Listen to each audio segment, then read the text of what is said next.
저는 간혹 그 그림책을 구입해서 이제 그것을 가지고 묵상할 때가 있습니다. 이 그림책이 좋은 게요, 이게 굉장히 짧은 문장을 가지고, 그래서 이제 한 페이지 전체에 뭐 몇 글자 되지 않습니다. 이게 이제 엑기스만 가지고 설명해 나가기 때문에 그게 제가 이제 묵상할 때 참 도움이 될 때가 있습니다. 최근에도 나는 기다립니다 이런 제목의 그림책을 가지고 이제 이거를 갖고 다니면서 가방에 넣고 다니면서 읽어보고 또 묵상도 하고 그랬었는데요. 이 책은 기다림이라는 것을 매개로 해서 이제 한 사람의 쭉 일생을 짚어 나가는데 굉장히 인상적이었습니다. 그러니까 페이지를 딱 열면 이제 갓난 아기 때 기다리는 게 나오는데요, 문장이 딱 이렇게 시작합니다. 나는 기다립니다. 어서 키가 크기를. 이게 한 장의 전부예요. 그림으로 꽉 차 있고, 이제 그 다음 페이지를 넘기면은 이런 내용이 나옵니다. 나는 기다립니다. 잠들기 전 나에게 와서 뽀뽀해 주기를. 이 어린 아기에게 기다리는 마음을 이렇게 딱 몇 마디로 묘사할 수 있는 게 대단한 것 같아요. 이런 식으로 이제 쭉 나가는데요, 이제 제가 몇 군데만 읽어 드릴게요. 그리고 이제 세월이 흘렀습니다. 이제 사춘기가 지나고 뭐 이런 과정인 같아요. 이제 어떤 페이지에 이렇게 내용이 나옵니다. 나는 기다립니다. 사랑을. 나는 기다립니다. 영화가 시작되기를. 나는 기다립니다. 한 통의 편지를. 나는 기다립니다. 좋아요라는 그 사람의 대답을. 느낌이 막 오죠? 이 청혼하고 데이트하고 같이 영화 보고 이런 내용을 이 기다림이라는 걸 매개로 쭉 설명을 하는데요, 이제 그 다음에 보니까 이제 결혼을 했습니다. 또 이런 내용입니다. 나는 기다립니다. 우리 아기를. 나는 기다립니다. 곧 태어날 아기와의 만남을.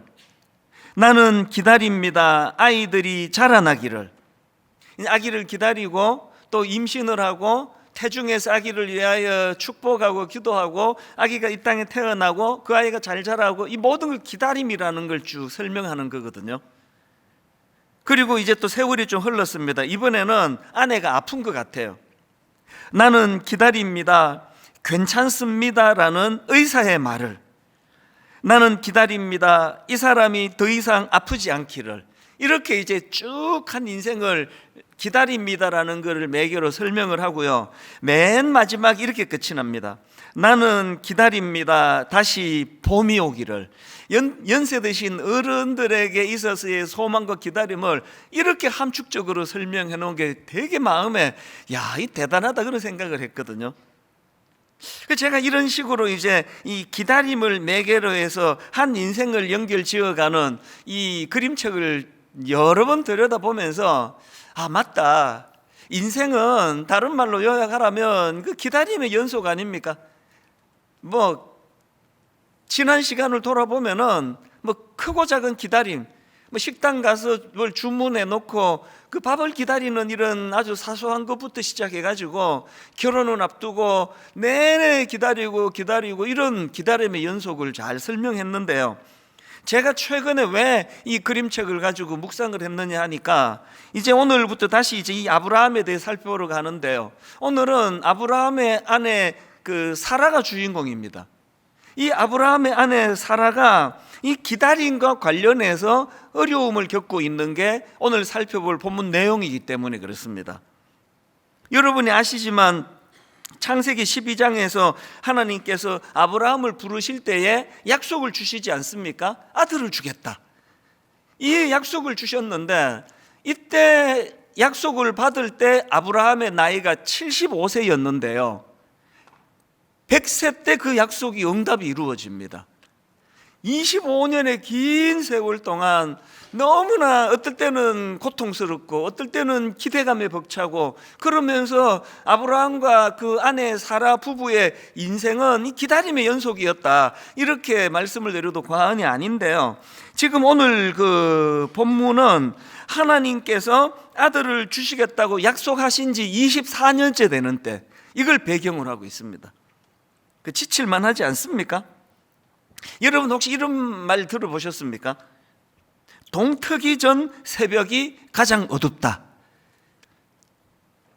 이제 하나님의 계획으로는 이제 1년 뒤에 응답이 일어난다는 거 알고 계시지만 응답을 받는 한 1초 전까지만 해도 알 수가 없는 입장에서는 너무너무 지치는 겁니다. 너무 힘들고요. 지금 아브라함과 사라가 바로 이런 상태인데요. 제가 이 본문을 쭉 보니까 이렇게 기다림이 너무 계속될 때 찾아오는 가슴 아픈 증상들이 좀 있는데요.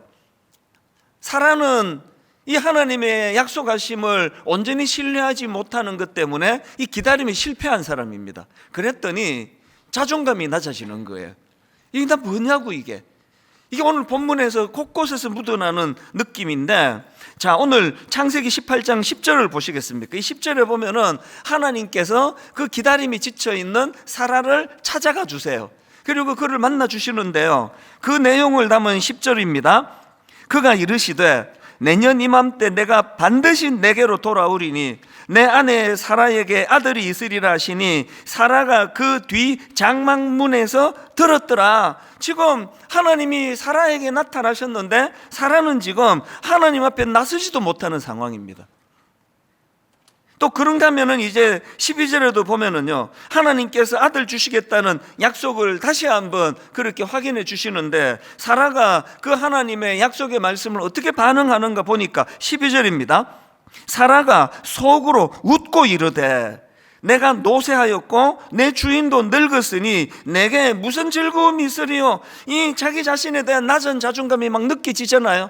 난 이제 무슨 소망이 있겠냐고, 무슨 즐거움이 있냐고, 남편이나 나나 이제 세상 다 살았는데, 이런 가슴 아픈 그런 마음을 사라가 표현하고 있습니다. 그리고 여기 나오는 맨 앞에 나오는 사라가 속으로 웃고 이르되 할 때 이 웃고는요, 이게 차하크예요. 이 차하크라는 단어는 긍정적인 뜻도 갖고 있고 부정적인 뜻도 갖고 있는데, 이 차하크가 긍정적인 뜻으로 쓰여지면 기쁨 이런 뜻이고요, 이게 부정적으로 쓰여진다면 이게 조소, 비웃음 이런 뜻으로 지금 쓰고 있습니다. 당연히 이 12절에서 지금 말씀 앞에 사라가 속으로 웃고 있는 거, 이건 비웃음이에요.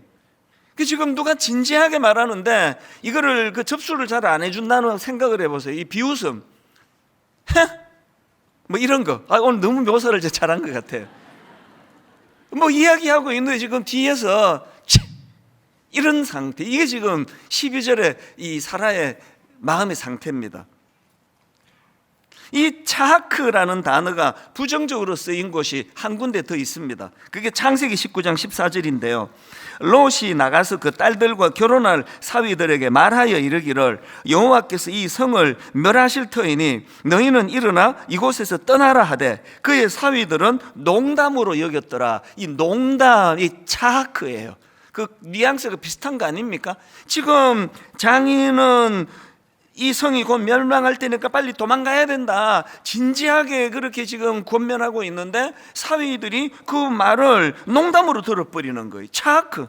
이게 지금 오늘 본문에 나오는 하나님 말씀 앞에 반응하는 사라의 마음 상태예요.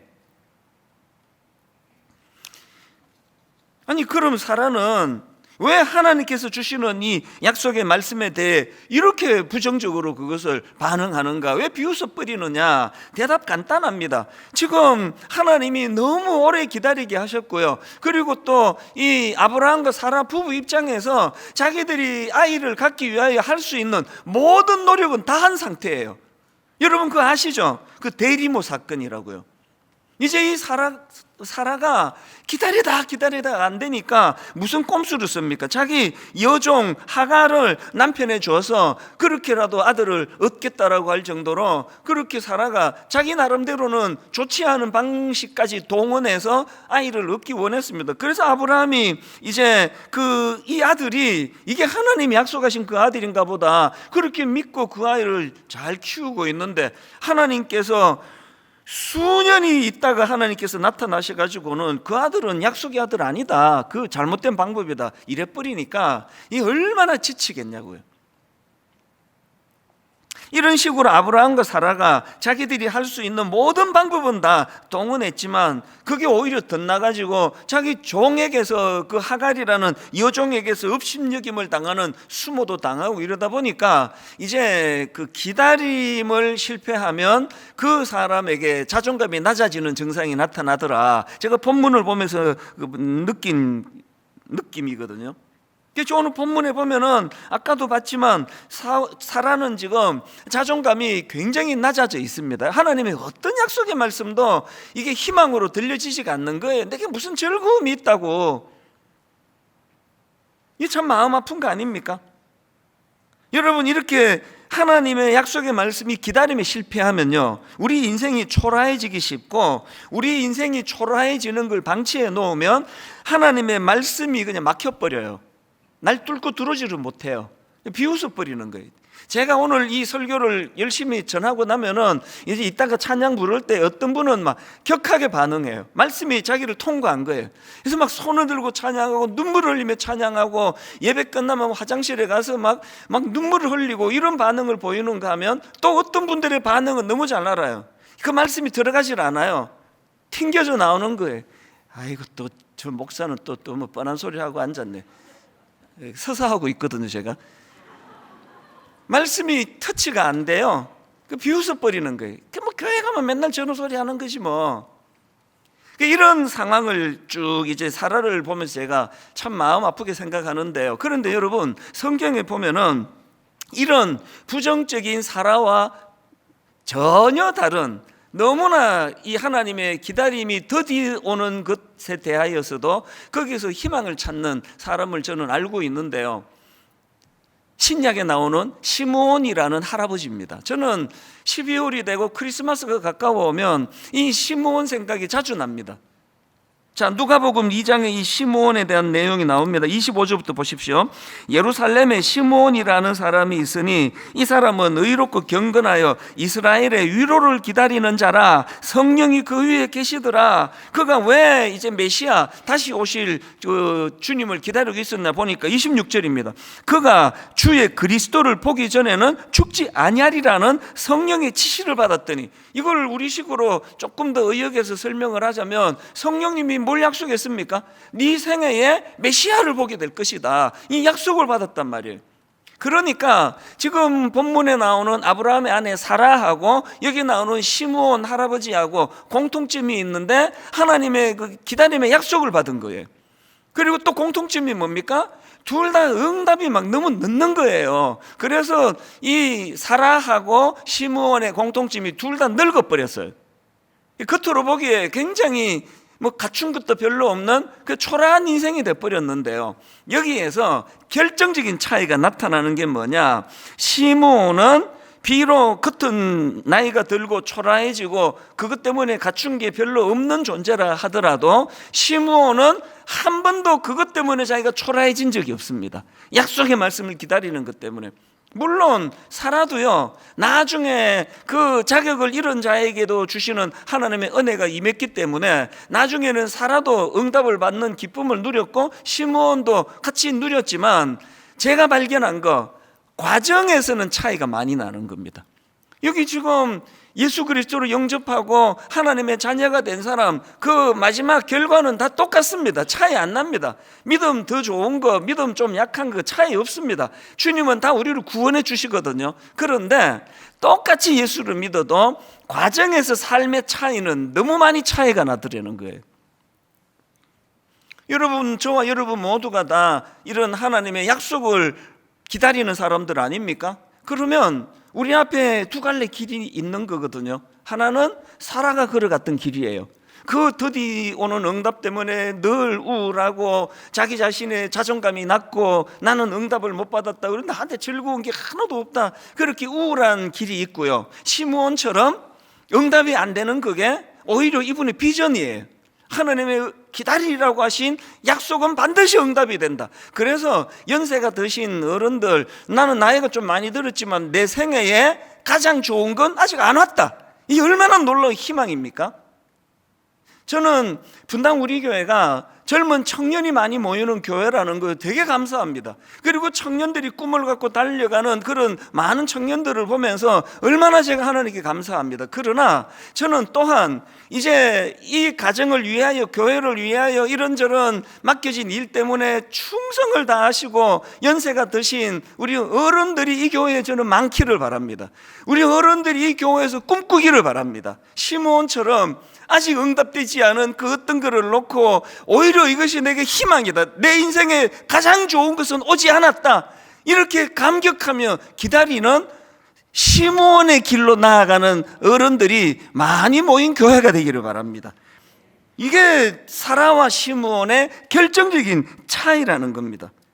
그래서 저는요, 오늘도 하나님 앞에서 기다리다가 사라와 같이 지치신 분, 응답이 너무 늦어지는 바람에 마음이 낙심이 되고 내가 초라해지고, 그래서 이 초라한 걸 또 방치했더니 말씀이 더 이상 나를 통과하지 못하는 이런 아픈 상황에 놓여 있는 분들이 계시다면 여러분, 그 방치하시면 안 됩니다. 그거 반드시 뚫어내야 돼요. 그래서 제가 오늘 이렇게 기다림에 지쳐 초라해질 때 우리가 해야 되는 두 가지를 여러분들에게 좀 전하고 싶은데요. 여러분, 기다리다 지쳐 초라할 때는 이때가 어떤 때라고 인정해야 되는가 하니까 지금이야말로 약속의 말씀을 상기해야 될 때예요.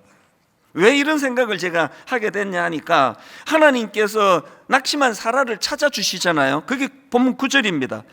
그들이 아브라함에게 이르되 내 아내 사라가 어디 있느냐 대답하되 장막에 있나이다. 그가 이르시되 내년 이맘때 내가 반드시 너에게로 돌아오리니 내 아내 사라에게 아들이 있으리라 하시니 사라가 그 뒤 장막문에서 들었더라. 지금 이 구조를 한번 보세요. 지금 하나님께서는 낙심해 있는 우울하고 자기 자존감이 너무나 낮아진 이 사라를 방치하지 않으시고 찾아주세요. 근데 왜 찾아주셨냐 보니까 이 말씀을 주시기 위해서예요. 네 안에 사라에게 아들이 있을 것이다, 어떤 상황에서 이 약속 반드시 지켜진다, 이 말씀을 사라에게 꼭 전해주기를 하나님 원하시는 거거든요. 무슨 뜻인지 아시겠죠? 약속이 더디 와서 낙심이 되어 있는 분 계세요? 약속이 너무 더디 오는 바람에 하나님의 약속의 기다림에 실패하고 마음이 우울하고 자존감이 낮은 분 계시다면 여러분, 지금이야말로 이 약속의 말씀을 상기할 때예요.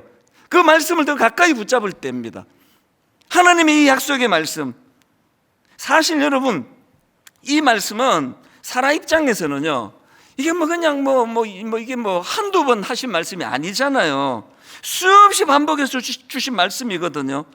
바로 그 앞에 17장에서도 또 말씀해 주셨습니다. 바로 얼마 전에도 창세기 17장 19절에서 하나님이 이르시되 아니라 내 아내 사라가 내게 아들을 낳으리니 너는 그 이름을 이삭이라 하라. 아니, 최근에도 이 말씀을 주셨는데 이거를 잘못 들으면은요, 지금 그 장막 뒤에서 이거 숨어서 그 얘기를 듣던 사라 입장에서는 또 이제 이게 부정적이 될 수 있잖아요. 아니, 뭐 새로운 게 하나도 없네, 뭐 뻔한 이야기, 이거 지난번에 했잖아 그거. 이게 내가 어떻게 위로가 되겠냐고. 그런데 여러분, 여기에서 우리가 교정해야 될 중요한 생각에 오류가 있는 거예요. 하나님의 말씀은요, 우리가 낙심이 되고 지치고 힘들 때 어떤 대단한 어떤 누구를 찾아가서 머리 내밀고 그냥 기도해 달라고 하는 것보다, 어떤 몰랐던 뭐를 깨닫는 것보다 우리가 이렇게 침체가 되고 지치고 초라해지면은 가장 기본으로 돌아가는 거예요. 한 구절 묵상, 내년에 온 교회적으로 이거에다가 우리가 지금 수준도 더 퀄리티도 높이고 지금 여러 가지로 준비 중인데요, 여러분 마음이 지치고 낙심이 되면 가장 기본적인 거, 하나님의 말씀을 다시 회복하고 말씀을 상기하는 그런 여러분들이 되시기를 바랍니다. 지난주 저는요, 우리 교회에 그 브라보 시니어 부서가 있습니다. 이제 65세 이상, 이제 75세, 74세까지 어른들 모임인데요, 제가 브라보 시니어 가서 강하게 강조했습니다. 이게 세월이 흐르면 사람은 자꾸 위축이 돼요. 자꾸 이제 몸에 힘이 빠지고 피부도 노화되고 옛날에 잘 나가던 시절에 그런 에너지도 잘 안 나오고 그러기 때문에 제가 그 65세 이상 그 모임 가서 강하게 부탁을 했습니다. 절대 여기에 지지 말라고. 절대 자기를 위축시키지 말라고, 초라한 거 아니라고, 싸워야 된다고 막 굉장히 강조했습니다. 저도 이제 한 해 이제 점점 이제 좀 체력이 약해지는 게 느껴지거든요. 저는 코로나가 얄미워 죽겠지만 고마운 게 하나 있습니다. 5부까지 인도하던 걸 지금 3부로 줄이게 된 게 다 코로나 덕분이거든요. 그런데 어떻게 된 게요? 코로나 전에 5부까지 설교할 때보다 지금 3부까지 설교하는 게 더 힘들어요. 지금 더 지칩니다. 월요일 거의 요새 또 두통으로 제가 시달리거든요. 그게 위축이 되는 거예요. 이렇게 자꾸 힘이 빠져나가서 어떡하나? 이게 이제 내가 이 늙음의 문턱에 있는 건가? 이런 위축된 마음이 있기 때문에 오히려 저는 싸우거든요. 여러분 사도 바울을 보십시오. 고린도후서 4장 8절부터 우리가 사방으로 우겨쌈을 당하여도 쌓이지 아니하며 답답한 일을 당하여도 낙심하지 아니하며 박해를 받아도 버림받지 아니하며 거꾸로 뜨림을 당하여도 망하지 아니하고 방치 안 하겠다는 거예요. 위축되지 않겠다는 거예요. 요즘으로 치면 그냥 그 안티들이 바울을 잡아 죽이려고 달려드는 이런 상황이지만 거기에 내가 결단코 굴복하지 않겠다. 다시 말씀드립니다. 무엇에 위축되어 계세요? 약속이 잘 응답이 안 되십니까? 여러분 꿈꾸고 있는 일들이 잘 안 풀려지세요? 거기에 넘어가면 안 됩니다. 싸워야 돼요. 끝까지 싸우셔야 됩니다.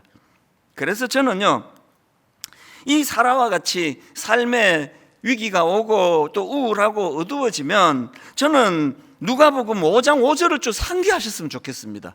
누가복음 5장 5절에 베드로의 이 너무나 무기력한 상황을 지금 이렇게 묘사합니다. 시몬이 대답하여 이르되 선생님 우리들이 밤이 새도록 수고하였으되 잡은 것이 없지만은, 지금 이 상황이 여러분들이 자주 겪는 상황 아닙니까? 이거 어떤 분 이렇게 빗대서 설명할 수 있잖아요. 막 있는 돈 없는 돈 다 끌어모아 가지고 지금 치킨 가게를 하나 여셨어요. 근데 손님 한 사람 오지 않는 상황 아닙니까? 지금 이게 너무나 낙심된 상황이에요. 그런데 이 낙심된 상황에서 우리가 예수 믿는다는 것의 의미가 뭔지 아십니까? 여러분 누가복음 5장 5절 끝까지 한번 읽어드릴게요. 한번 들어보세요. 시몬이 대답하여 이르되 선생님 우리들이 밤이 새도록 수고하였으되 잡은 것이 한 마리도 없지만 말씀에 의지하여 내가 그물을 내리리이다. 여러분 이렇게 베드로처럼 일 잘 안 풀리고 가게 오픈했는데 매상은 안 오르고 직장에 취직했더니 또 금방 또 이 직장에서 나가야 되는 이런 상황이 주어지고 할 때는, 그때는 어떤 때라고요? 말씀을 의지할 때예요. 그때는 여러분 그때는 진짜 말씀을 의지할 때입니다. 말씀에 의지하여 내가 그물을 내리리이다. 요셉도 마찬가지거든요. 여러분 시편 105편에 보면 요셉의 삶을 이렇게 묘사합니다. 17절부터 보십시오. 그가 한 사람을 앞서 보내셨으며 요셉이 종으로 팔렸도다. 그의 발은 착고를 차고 그의 몸은 쇠사슬에 매였으니 곧 여호와의 말씀이 응할 때까지라. 그 다음 보세요. 그의 말씀이 그를 단련하였도다. 아니 어떡합니까? 기왕에 그 저질 대다른 형제들 때문에 팔려가지고 애굽으로 갚으린 걸요. 어떡합니까? 거기서도 또 만나도 그 이상한 그 여자를 만나가지고 그냥 감옥에 들어가는 모함을 당한 게 이게 현실인데 어떡하겠냐고요. 그런 현실 앞에서 요셉을 어떻게 묘사합니까? 그의 말씀이 그를 단련하시도다. 이 위기 가운데 감옥에 들어가 있는 그 상황에서도 말씀이 계속 그에게 공급되고 그 말씀이 이루어졌기 때문에 그 모든 요셉의 불행이 재료가 돼가지고 가장 놀라운 성공을 이루어낸 거 아닙니까? 이거 중요한 표현 아닙니까? 요셉의 불행이, 모든 요셉의 불행이 재료가 돼서 오히려 이것이 요셉을 놀라운 하나님의 사람으로 만들 수 있게 된 그것이 뭘로 버무렸기 때문이에요. 요셉의 그 수많은 파편적인 불행을 말씀으로 버무렸더니 그 말씀이 이것들로 하여금 요셉의 불행이 너무나 아름다운 축복의 통로가 됐다는 거거든요. 오늘 저는 정말 여러분 진심으로 부탁합니다. 말씀을 비웃음으로 듣지 말아 주시기를 바라요. 말씀을 그냥 쳐내지 마세요. 오늘 여러분 안 그래도 우울하고 힘들고 또 마음에 그 답답한 이런 일들이 있다면 오늘 주의 말씀이 여러분의 침체된 마음을 갈아엎는 능력이 됨을 경험하는 예배가 되시기를 바랍니다. 이게 첫 번째예요. 그런가 하면 두 번째로, 여러분 기다림에 지쳐 초라해질 때는요, 그때는요 내 상황에 몰두하고 집중할 때가 아니라 하나님의 존재에 집중할 때입니다. 제가 하나님을 좀 더 객관적으로 묘사하고 싶어서 하나님의 존재라는 표현을 썼는데요, 제가 참 흥미로운 걸 본문에서 발견을 했습니다. 자, 본문 12절을 보십시오. 사라가 비웃습니다. 사라가 속으로 비웃고 이르되, 이 사라가 12절에서 비웃습니다. 그리고 사라를 비웃게 만든 하나님의 말씀은 10절에 나와요. 10절에서 하나님께서 다시 한번 내가 아들을 너에게 반드시 내가 주겠다, 허락하겠다, 이 약속의 말씀이 10절에 나와요. 그러면 자 보세요. 원인, 하나님이 사라에게 아들을 주겠다고 약속하신 내용이 10절이고요. 결과, 그것을 사라는 비웃어 버리는 게 12절이에요. 그럼 그 사이에 무슨 말씀이 있었냐는 거예요. 그 사이 11절을 보십시오. 무슨 말씀이 있었냐니까, 아브라함과 사라는 나이가 많아 늙었고 사라에게는 여성의 생리가 끊어졌는지라. 저는 이래서 성경이 참 정직하다 생각을 해요. 지금 하나님에게 불리한 거 다 빼버리고 막 하나님이 오르셨다, 사라가 틀렸다, 이렇게 나가질 않으세요. 11절을 읽고 12절이 사라가 비웃는 걸 보니까 너무 사라가 이해가 되잖아요. 11절은 사라가 처한 객관적인 상황을 묘사해 놓은 겁니다. 아브라함과 사라는 현실적으로 나이가 많아 늙었고 사라는 여성의 생리가 끊어졌다, 애 못 낳는다, 이게 팩트예요. 이게 11절이에요. 그래서 12절에서 사라가 비웃어 버리거든요. 근데 한번 잘 들어보세요. 지금 하나님께서 이렇게 10절에서 아들을 주겠다는 이 하나님의 약속을 절대로 너 이거 놓치지 마라, 이거 불신하지 마라, 그렇게 하고 말씀을 주셨더니 11절에서 사라가 왜 그것을 못 받을 수밖에 없는가에 대한 이유가 나오는데요. 그런데 놀라운 게 그것들을 건너가지고 14절 말씀이 나옵니다. 14절에 보면은요, 하나님이 당신의 어떤 부분을 강조하시는가 보십시오. 14절입니다. 지금 모든 상황이 절망적인 사라의 상황에서 하나님이 자기를 이렇게 묘사합니다. 여호와께서 능하지 못한 일이 있겠느냐. 무슨 말씀인지 다시 들어보세요. 여호와께서 능하지 못한 일이 있겠느냐. 기한이 이를 때에 내가 너에게로 돌아오리니 사라에게 아들이 있으리라. 그 11절에서 상황적으로 절대로 이 일이 불가능할 수밖에 없는 상황이 묘사되기 전에 하나님이 약속을 주셨는데, 사라가 이 여러 가지 11절의 상황을 가지고 생리도 끊어지고 여성으로서 아이를 낳을 수 없는 상황이 묘사돼서 비웃고 난 다음에 하나님이 다시 재차 말씀하시는 게 뭐예요? 그 상황을 보지 말고 능력 많으신 하나님을 바라보라는 그 얘기거든요. 사라가 왜 침체에 빠졌습니까? 11절에 자기에게 맞닥뜨린 절망적인 현실만 바라보니까요.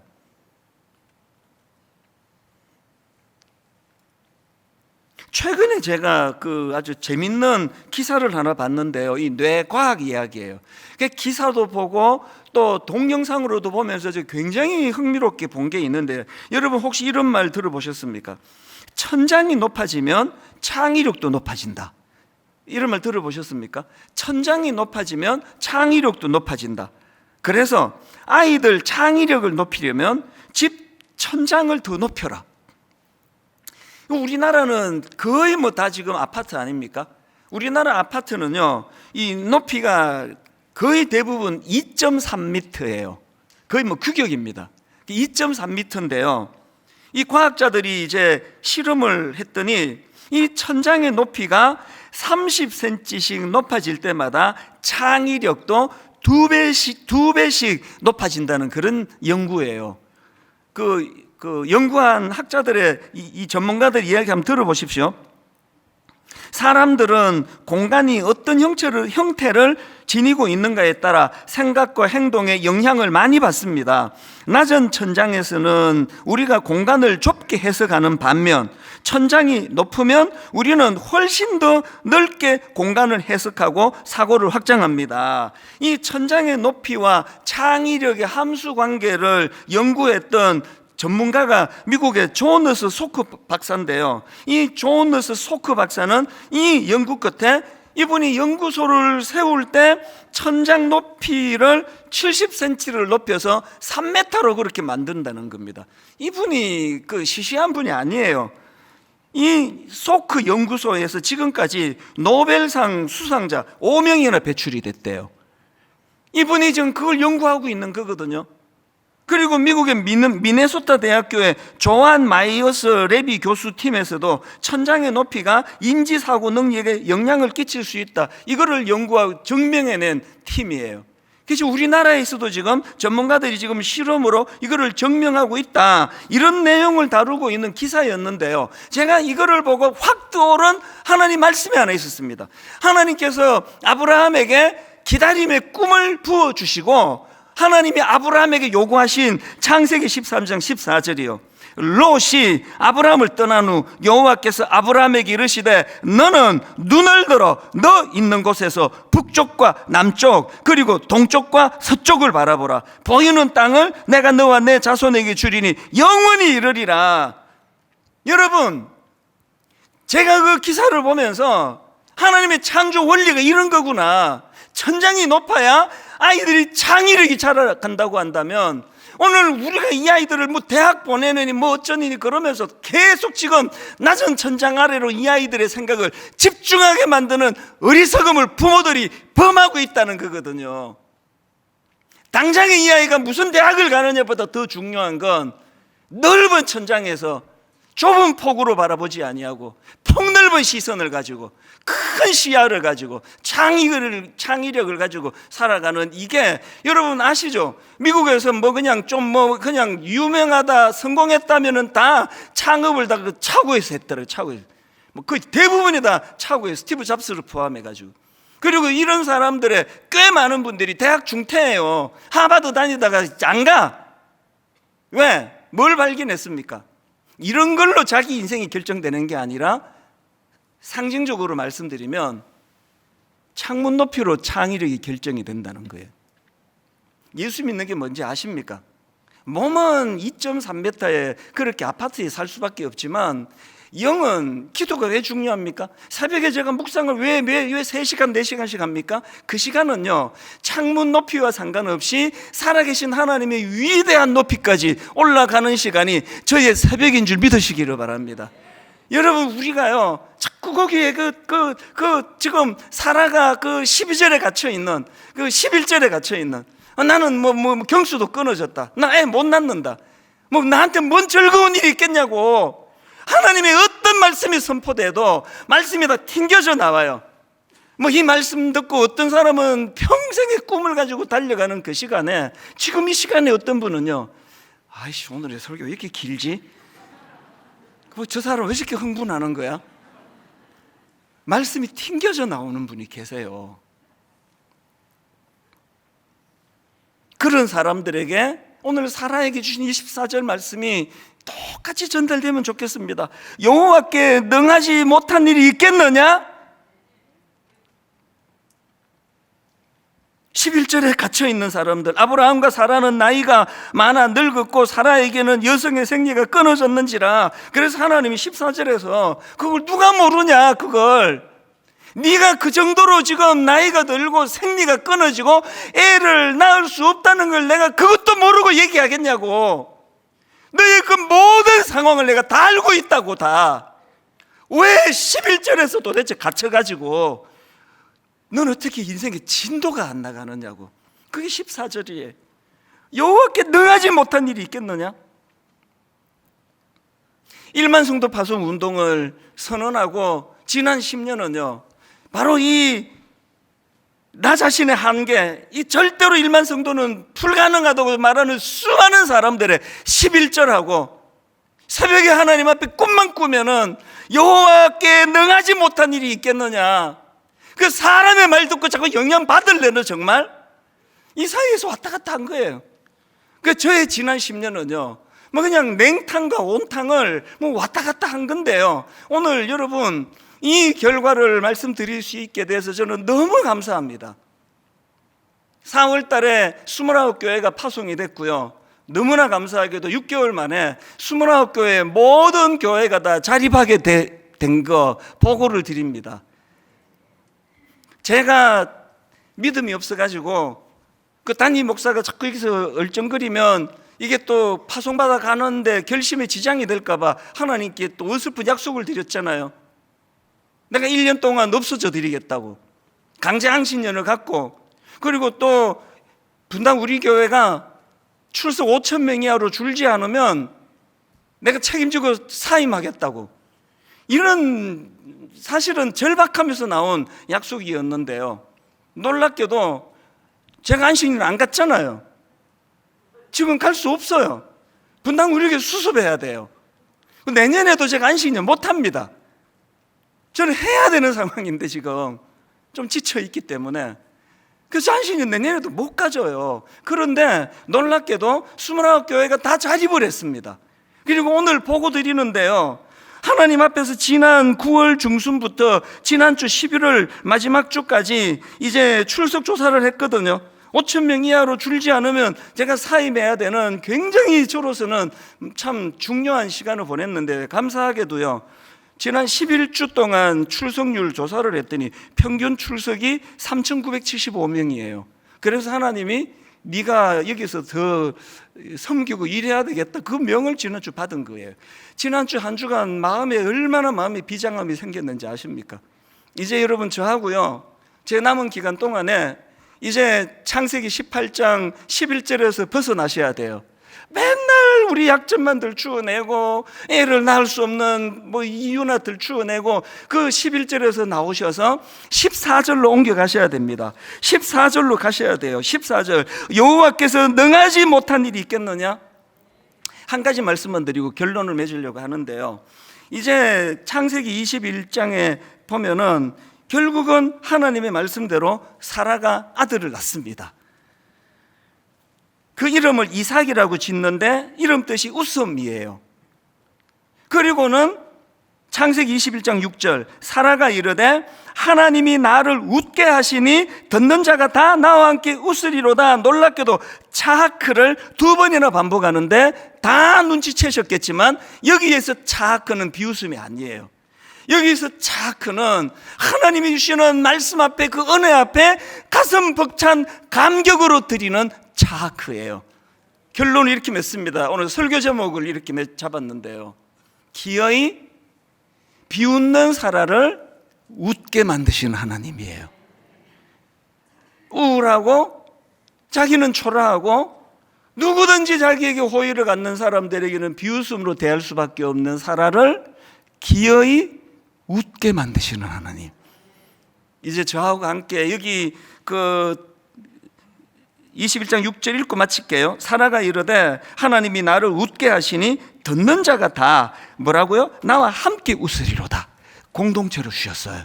분당 우리 교회가 이제 2기에 창세기 21장 6절 먼저 나를 웃게 하시고 또 듣는 자가 나와 함께 다 웃는 하나님의 차크 공동체가 이루어지기를 주님 이름으로 축복합니다. 모든 여러분의 가정 안에서 이런 역사가 일어날 줄로 믿습니다.